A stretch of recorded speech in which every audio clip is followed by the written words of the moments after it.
عارفين انتوا يا جدعان لما كنا عيال صغيره، لما كنا ننزل لاكي باتشر مواليد 2004 لغايه 2008 هم اللي هيعرفوا البرنامج ده، عشان البرنامج ده يعني مش كتير منكم هيعرفوه. يعني برنامج لاكي باتشر هو كان بيهكر العاب، تمام؟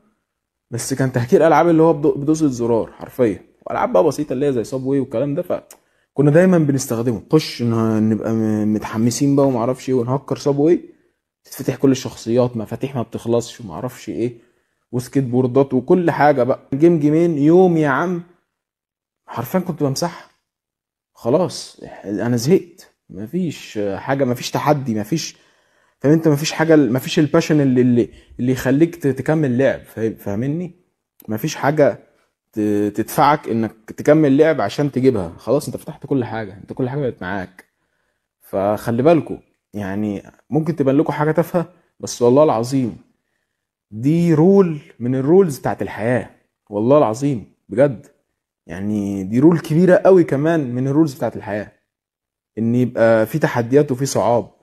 انت مش هتفرح غير لو حاجه حصلت لك والحاجه دي وحشه والحاجه دي اتحلت. فانت فرحت من ايه؟ ارجع كده هتلاقي ان انت فرحت من ان حصل مشكله ومشكله اتحلت. طب ولو مفيش مشكله مش هتفرح، مش هتفرح صدقني.